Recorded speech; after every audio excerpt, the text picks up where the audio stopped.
Is A to Z with Mark Zinno, part of Locked On Sports Atlanta, and it starts now.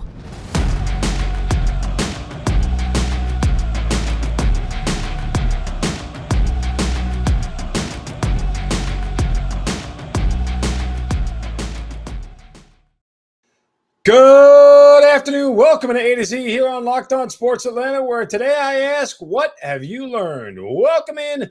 We are live here on this Friday before week one of the NFL season. It is back. We had football last night. It was great to see. NFL football, of course, we're talking about. We've had college for 2 weeks now. But nonetheless, we have a lot to do today, and it will mostly center around the Atlanta Falcons. Plus, I'll give you some plays for the weekend in the NFL that I really like before the end of the show. So we've got a lot to do here today. Appreciate you guys joining me on this Football Friday. Make sure you give us a follow on Twitter at LockedOnATL. Of course, I'm at Mark Zinno, MarkZinno, and check out the entire row of shows that we have here on the Locked On Sports Atlanta Network. So appreciate you guys tuning in. Okay. I was doing some research here on the Atlanta Falcons, and in particular, Arthur Smith, as we head into week one. We've talked so much about the lead up, about how Arthur Smith has tried to do things differently and try to prepare this team differently for this week one opener against the New Orleans Saints. And I think that's good. I think it's smart. But really, for me, when you start to read into some of the numbers here, this is about what has Arthur Smith learned from last year to this year, and how much of an adjustment coach is he? Because guess what? The best adjustment coaches in this league are the ones who last the longest. The ones who are able to adapt, the ones who are able to change on the fly, the ones who are able to figure out problems mid-game and make sure that they are solved before the game gets out of hand. And this is a question, I think, for Arthur Smith in figuring out how much he has changed from last year to this year. You know, one of the things that Arthur Smith used a ton of in Tennessee that he was incredibly successful with was play action. And if anybody is a fan, by the way, of Warren Sharp, the Sharp Football Analysis, the guy's really good. And I buy his preview, and there's a lot of incredible notes in there and stats and everything that you're just not going to find written up pretty much on any website. If you're into, I don't want to say X's and O's, but if you're into analytics per se of X's and O's, then it's always a great read. And his breakdown of the Falcons was spot on. The numbers are quite illuminating, if you will. And I say all that to say, because Arthur Smith last year used play action a ton, right? And you could say, well, he used it in Tennessee because he had Derrick Henry and it worked. That may be true, but still, he used it last year without a running game. The problem was last year, when he used it in the first couple of weeks, they were only averaging a depth of target, meaning how far they threw the ball down the field, of 2.8 yards. So there are a lot of checkdowns in the play action. Well, that defeats the point of play action, because the point of play action is to draw linebackers in. If you're still throwing the ball below where the linebackers are, you're actually just putting the linebackers closer to the football. So that was a recipe for failure. They changed. The target of depth went from just 2.8 yards to 9.6 yards, and they had a much higher success rate. That was something that he adapted to. That's a win for the Falcons. Right? Those are the kind of adaptations we need to see him make. Now, there's more of what Arthur Smith is used to from a consistency standpoint, or at least a philosophical standpoint. His two tight end sets were a major part of what he does offensively. And you saw that going back to Tennessee. The personnel groupings that he used, and I'm curious to see how much he is going to use those two tight end sets again. They were very effective in Tennessee. Again, this is Derrick Henry aside. I'm going to prove to you why it's Derrick Henry aside in a moment. But this is the formation he likes to work out of, two tight end sets. So you got Parker Hesse, you have John Fitzpatrick, who's on IR right now. But how much are they going to use the two tight end set traditionally? How much will Kyle Pitts line up inside as a tight end? How much will he line up split? I think that is part of the reason why they drafted the way they did. And maybe it makes more sense because they want to leave Kyle Pitts inside on the line of scrimmage. So you draft another guy on the outside that makes it more amenable for Kyle Pitts to get open. These are things that I'm looking for in week one, right? I want to see where Pitts lines up. I want to see how many 2 tight end sets they get. I want to see how much play action they use. These are the things that last year they had to sort of figure out a little bit on the fly and make some changes and adaptations to. Will they stick with him? Do they consider it successful? And how much changing will they do? I'll give you proof why Derrick Henry not being on the Falcons doesn't matter. And I'll do that in just a second. First, a word from my friends over at Built Bar. Folks, these Built Bars are amazing. They're off the charts. And their newest flavor, the cookie dough chunk and the puffs, it is so good. Chewy, real cookie dough.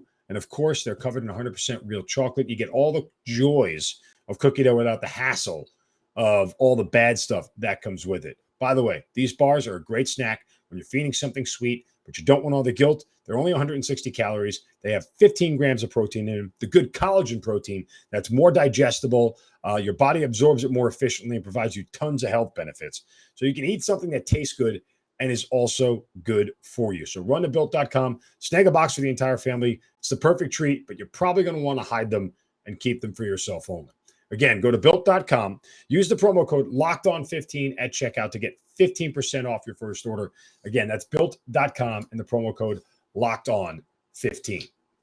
All right, back to the Falcons here and why them not having Derrick Henry doesn't matter. And you know this doesn't matter why? Because the Falcons last year committed to the run on first down more than any team in the NFL. And they were bad at it. They were really bad at it. They had the worst first down run rate success of any team in the league last year. Now, there was a little bit of a pivot because when you look at what they did in the first 7 weeks, okay, or the first 6 weeks, I should say, because I think they had a bye in week 5, week 6 last year, whatever it was. Yeah, they were terrible on first down. And then the week after the bye, they went to passing more on first down. They beat the Dolphins last year in that game. And then Arthur Smith went back into running on first down at a 58% clip. And I think it's interesting to note that Arthur Smith last year, with the benefit of having Matt Ryan, still didn't pass enough on first down as much as he should have. And now when you have a lesser quarterback with Marcus Mariota, how much will they stick with the run early on, despite the fact that they didn't have any success? I think that is something that's critical to note. If you're constantly putting yourself in 2nd and 9 and 2nd and 8, and then you pass on 2nd down, well, if you don't get a completion, now you're in a very untenable 3rd and 8, 3rd and long situation, which are very tough to make. Putting your team behind the 8 ball and behind the line of scrimmage, both figuratively and literally, is a recipe for disaster, especially for an offense that's not very accomplished. And I think that when you look at this, these are the sort of things I want to see if Arthur Smith has truly pivoted on. Is he going to change? Is he going to do things differently this year than he did last year? Because guess what? You know, the schedule didn't get easier this year. It got harder. You're playing, especially at the beginning, you're playing a whole level of different toughness of opponents that you didn't see last year. So there is a certain amount of how much do I want to stick to my principles or how much do I want to adapt to what's in front of me? Another note about the running game last year. They were much more effective last year running to the right. Surprisingly, they were more effective running to the right and less effective running to the left. Yet, they ran a lot more to the left than they did to the right. Why? I don't know. I can't answer that question. I'll give you one final stat here that I think is going to be important. And not only the stat itself, but in the macro picture. Last year, on the first drive of the game, okay, the Falcons were 7th in the NFL in scoring percentage. Top 10 for that offense last year. 7th in the NFL in scoring percentage. However, they were 31st in the league in touchdown percentage on their first drive, meaning they settled for a hell of a lot more field goals than they did touchdowns. We know the red zone issues on this team. We know the problems with the red zone on this team. Forget the red zone in particular. Folks, this team cannot settle for field goals. Young Wei-Koo cannot be the most important player on your offense. And I don't want to hear that crap because you know how much I hate kickers. But the point is simply that this team settling for field goals will cost them games. They've got to find a way to get in the end zone. And it's on Arthur Smith to find a way for them to get in the end zone. All right, coming up next, the 5 most important Falcons this year are, I'll tell you who that is, right after this on Locked On Sports Atlanta, free on YouTube and wherever you get your podcasts. Search. Welcome back to A to Z here on Locked On Sports Atlanta, free on YouTube and wherever you get your podcasts. Search Locked On Sports Atlanta. Check out all the shows right here on our great lineup. This is A to Z. I've Hitting Hard with John Chuckery, ATL Day Ones, Jarvis Davis, and Tanitra Batiste. Of course, our Braves postcast after every Braves game as well. Locked On Falcons, Locked On Hawks. You know where to go for the best content right here. Subscribe to our YouTube channel as well. 3,000 subscribers already. Thank you guys for the love and support.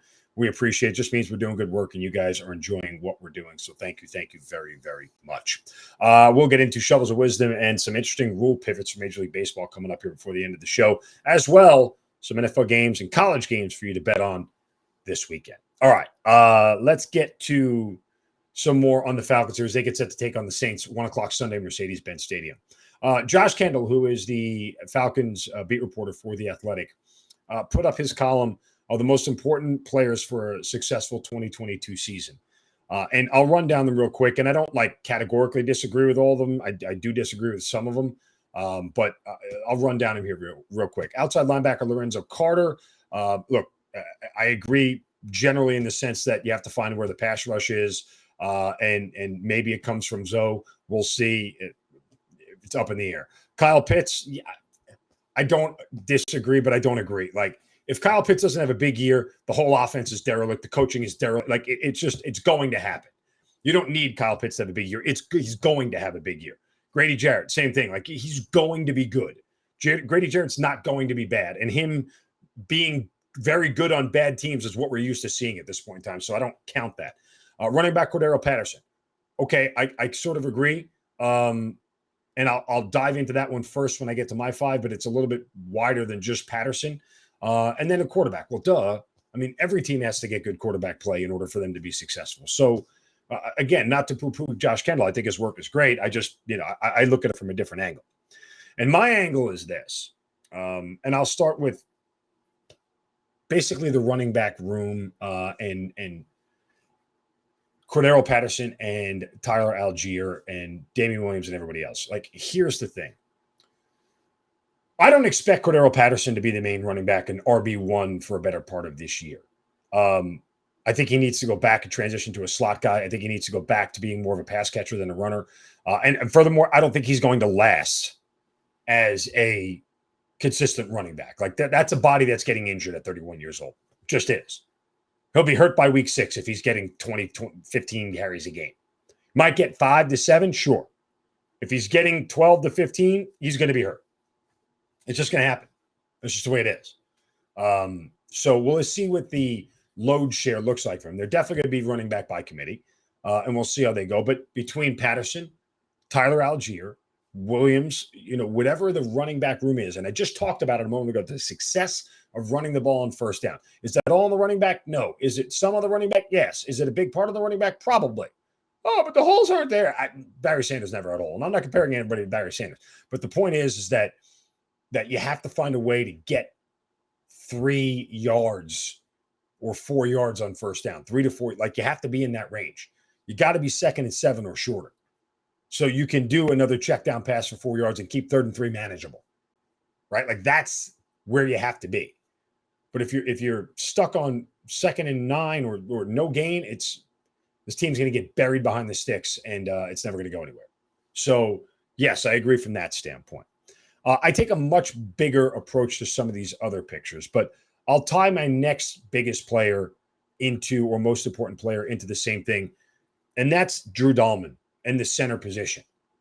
Guys, does anybody remember what Alex Mack did for this offensive line in this franchise? For as bad as things were, the center of the offensive line is always the most critical position on the line. Not the most important, because that's left tackle, but it is the most critical position from the standpoint of it's the glue that holds it together. They make all the calls. They make all the adjustments. They have to be hand in hand with the quarterback. They have to understand everything that's going on in front of them. And they are the individual who, oh, by the way, has to force the pass rush outside. Here's the difference, okay? If the center collapses, there's never a pocket, period. You have no pocket without the center being the top point of the pocket. That's it. Forget about the guys coming on the outside because they're taking the long route to get there. You get through up the middle, you're done. Go look at the way that Tom Brady was beaten over the years. Go look at the way that the Giants took 2 Super Bowls from the Patriots. Boom, right up the middle. Gave Brady no time. You get beat up the middle like that, you're done. There is no saving you. So that's why this center position is so critical, not only to the run game, but just to pass protection, everything on the offensive line. All right, 3 more positions here in just a moment. First, a word from our friends at Coffee AM. It is a daily part of my life, guys. Get up in the morning, pop a K-cup of Coffee AM in the Keurig, and get rolling. Why? The coffee is so fresh. It tastes great, it smells great. It is the best because Coffee AM is the best small batch coffee roaster in America. They're right here in Georgia. The stuff is fresh because it's roasted and shipped on the same day or very close to it. And they have so many flavors from around the world. You know, I talk about the Kenya one that I love, Sumatra, Costa Rica, Tanzania. I mean, coffees from places you haven't heard of. Go to coffeeam.com/locked-on and check out the full menu of coffees, teas, and gift sets. I promise you won't be disappointed. When that box shows up at your house and you open it up, you're going to be smacked in the face with coffee, and it's going to be amazing. Again, coffeeam.com/locked-on. Use the coupon code LOCKED-ON to get 15% off your first order at checkout of coffees, teas, and gift sets. Coffeeam.com, the best small batch coffee roaster in America. All right, 3 more pieces here real quick. And believe it or not, they're all on the defensive side of the ball. Richie Grant. Why is Richie Grant important? And this goes beyond validating, the draft pick that he was, 40th overall in the first year of Arthur Smith and Terry Fontenot. And can they find guys deeper in the draft and all that stuff? Like those questions are there. But from a defensive standpoint, there has always been a problem with the back end of the Falcons secondary. The year that they went to the Super Bowl, they got super play from Robert Alford, right? They got great safety play. And that's the one thing that's going to keep this defense in games. It's the one thing that's going to keep this defense from not getting beat on big plays. Guys, explosive plays will change the outcome of a game. And the Falcons were bad at stopping them last year. So they've got to get better at that. We know they're going to be good at corner. Terrell's absolutely fantastic. Casey Hayward's going to be good, serviceable, good, maybe not great, but they need somebody on the back end. And Richie Grant is the guy that they are counting on to make sure nobody takes the top off the defense. Huge job. If he gets beat early and often, his team's going to be in trouble. Second player on the defense, Michael Walker. Every Dean Pease defense, every single one of them that has been successful had a stalwart in the middle. Walker's the guy. Going into his 3rd year now, he is a guy that obviously they kept around when they knew they couldn't keep around Foye Oluokun. Well, they thrusted on Michael Walker's shoulders, and he's got to step up and prove it. If he can be a guy that is in the middle, and again, they knew this going in, and clearly why they were so willing to move on from Deion Jones was because they had a certain amount of faith that Michael Walker could handle the job. He's a starting middle linebacker on a Dean Pease defense. That's a big, important role for success. So he needs to have a good year for this defense to be anything that is serviceable. And there's a lot of pressure on him, whether we talk about it or not, but with failing middle linebackers in a Dean Pease scheme, done. That's what it boils down to. And then finally, Arnold Ebiketie. How much, I talked about this yesterday, how much will he be a situational pass rusher? How much is he going to be on rundowns? How much can he set the edge? How often will he be on the field? And how well can he get to the quarterback? Put a lot of stock in this draft pick. Again, I talked about Richie Grant, 2nd round draft pick. Same thing with Arnold Ebiketie, 2nd round draft pick. These guys got to start to hit if the Falcons are going to get out of this rebuild in any size, way, shape, or form in a timely fashion. I'm not saying he's got to be from the jump, in game one on Sunday, a guy who, has 3 sacks and shows the world who he is. No. Got to be a consistent player. Got to find a way to get to the quarterback. Give me 6 or 7 sacks this year. Think you'd be pretty happy with it as a rookie. Anything above that, you're starting to talk about defensive player of the year, defensive rookie of the year type stuff. So, can he get to the quarterback? Can he be an every down player? If they have drafted that guy and have found that guy, things start to get a lot better, a lot quicker on the defensive side of the ball. So those are my 5 guys who have to have big years if the Falcons are going to succeed. All right, coming up next, Shovels of Wisdom as well. Major League Baseball pivoting on some rules and some best bets in college and pro coming up this week. That's next right here on A to Z on Locked On Sports Atlanta, free on YouTube and wherever you get your podcast. Search Locked On Sports. Final segment of A to Z here on Locked On Sports Atlanta, free on YouTube and wherever you get your podcast. Search Locked On Sports Atlanta. Give me a follow on Twitter at Mark Zinno, of course, the entire network at Locked On ATL. Got some baseball news to get to, but first, it's time for a Shovel of Wisdom.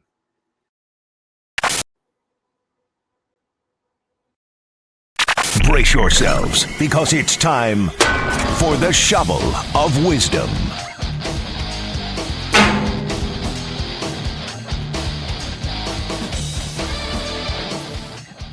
I got to give myself a Shovel of Wisdom because I hit the button wrong, had to replay it. Anyway, you know what we do every day. Use the hashtag Shovel of Wisdom on my Twitter account if you'd like to hand one out as well. And today my shovel goes to the UFC. Yeah, did you guys see what happened yesterday at the UFC 279 news conference? Yeah, it was canceled. Why? Well, because there were fights going on backstage, fighting each other. And not like the fighters who were going to fight each other on Saturday night. They were different fighters fighting each other. It's crazy. Kevin Holland and got into a skirmish with Khamzat Chimaev. I get messed up with these foreign names. But anyway, Holland's supposed to fight Rodriguez. Chimaev is supposed to fight Nate Diaz. And the other two got into a fight. And then Li Jingliang, who fights Tony Ferguson, got into a fight with former MMA fighter and agent Tiki Gosen. I mean, it was just melee backstage. And nobody could keep up. Dana White canceled the press conference. There was booing all over the place. I guess you come to expect it from the UFC. I mean, hey, they fight. That's what they do. But still, keep it in your pants, guys. Well, I guess that's not the right phrase. Keep your hands in your pockets. No, that doesn't work either. Hey, don't fight each other backstage before the actual fight. Okay, there's that. All right, let's get to Major League Baseball because they are going to vote on rule changes today with quickening the pace of play. Here are the rule changes that are expected to pass. And these are, I guess, I don't know, it seems to make the game more offensive if you ask me. But a 15-second pitch clock with the bases empty, 20-second clock with runners on. You get 2 disengagements from the rubber, including pickoff attempts per plate appearance. There is a requirement by hitters to be in the batter's box and alert with 8 seconds to go on the clock. Hitters are allowed 1 timeout per plate appearance. Only 2 infielders will be allowed on each side of second base, with all 4 required to be on the dirt. So no more shifts. And for the guys who are playing on that side, they have to start when the pitcher goes into his windup, have to be on the dirt. They can't be back in the outfield. Like the second baseman, whatever, can't back up even more towards right field to try and cut down a hit. Infielders cannot position themselves in the outfield aggressive for the pitcher's throw. Just said that. That's the other part. Bases will increase in size from 15 inches to 18 inches. Okay. More on the pitch clock here. We'll start when the pitcher receives the ball from his catcher or the umpire. The play is ready to resume. Most of the times after the pitch, it might include a moment for a runner to return to a bag or a ball boy or ball girl to clear the playing field, for example. Umpires will have a buzzer on them to indicate the pitch clock has expired, leading a ball to be called. So if you don't get the pitch in time, the ball is called. If hitters aren't ready with 8 seconds left, a strike will be called. Each hitter is allowed 1 timeout. Non-visits are limited to 30 seconds unless due to injury. Rubber disengagements. That means you can take your foot off the rubber for any reason twice in a in a in an at bat. So that includes a pickoff attempt. If the third step off, which does not result in a pickoff, a balk is automatically called. So that means the runner gets the base. Pitcher can throw up the first base up to 3 times, but the third attempt must lead to an out or the runner gets the next base. The disengagement rule resets when the runner gets to new base with no runners. A third step off would result in a mound visit. The shift, we realize that infielders cannot switch positions within an inning unless one of them is replaced. We get that. And bigger bases should reduce injuries while increasing stolen base attempts. They say both outcomes occurred in the minors where bigger bases were tested. So there's that. All right. Quick little nod here to the gambling gods, as we are wont to do on this show. Quick look at the lines here, or at least I'll give you 2 games, 2 college games, 2 pro that I like each week. In college, the 2 games I like that are my favorite plays are USC -8 at Stanford. This is a USC offense that's really, really good. It's going to continue to be really good. Both of these teams had bad defenses last year. USC got 10 transfers. I think they're going to be better. I don't trust the Stanford offense yet. Tanner McKee, the quarterback there, very capable, very good. But this is not a team that has a lot of other talent anywhere else on the offensive side of the ball. So I like USC to roll in a big spot here on the road. Lincoln Riley and everybody at USC has them playing with a ton of confidence right now. Caleb Williams was fantastic in week 1. I'm going to back the Trojans here, laying the 8 points on the road. The Tennessee-Pittsburgh over 66. This is a Pittsburgh defense last week. They gave up 31 points. Probably should have been more had JT Daniels not had a deflected pass intercepted. They gave up 31 points to a West Virginia offense that's nowhere near as good as the one in Tennessee. Pittsburgh defense is good, but it's not great. They lost a lot. They're going to get scored on. Tennessee's defense is bad. They're going to get scored on. So I like the over in this spot. I think Tennessee is a team that can score 40 points each week, similar to Ole Miss last year. They will be able to find the end zone on a routine basis. Hendon Hooker is going to have a phenomenal year, and he'll do it with his arm. He'll do it with his legs, and that is a number, I think, while the Tennessee totals are still sitting in the 60s, you could even go Tennessee team total. But while the totals are sitting in the 60s, I'd go get them because they may go up to 70. Trust me, it's going to get there. In the NFL, there are 2 games that I really like this week. They are both divisional underdogs. One of them, my favorite bet of the week, the Minnesota Vikings, getting 1.5, maybe even 2 in some shops. This might be down to a pick 'em by the time they get the kickoff. I have the Vikings winning the NFC North. Told you that yesterday. It starts here with this game. They're going to beat Green Bay in week 1. This is a Minnesota offense that is nearly unstoppable at this point in time. And they are going to be very, very tough to beat offensively. Green Bay's got a good defense. And this isn't a knock on Aaron Rodgers or the receivers or anything else, but Minnesota improved their defense as well. Plus, Minnesota finally has an offensive head coach who's not a putz like Zimmer was and won't destroy the game the way Mike Zimmer did. So give me the Vikings plus 1.5 at home. And then I want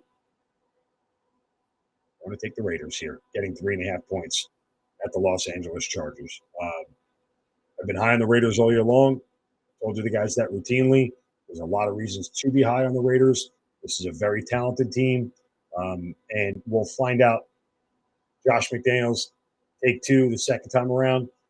I think the Chargers, as good as they are from a talent standpoint, they're going to be a little bit overrated. I think the Chargers are not going to be that good. There are another couple of dogs that I do like. I do like Pittsburgh getting all the points from Cincinnati. Going to fade Cincinnati. I'd wait to see if that thing gets to 7 by kickoff. They're at 6.5 now. I'd wait to see if it gets to 7. And believe it or not, Houston getting 8.5 points at home. Colts win. Houston covers. All right. I know I gave up more picks than I normally do, but these are just some of the games I like. I can't help myself. Want you guys to have a wonderful weekend. Enjoy the Falcons game. Hit me up on Twitter at Mark Zinno throughout the game. Obviously, I'll have my eyes on it, and we'll be watching it as well. So with that, and have a wonderful Friday, great weekend, back on Monday. Don't take any crap from anybody. See you.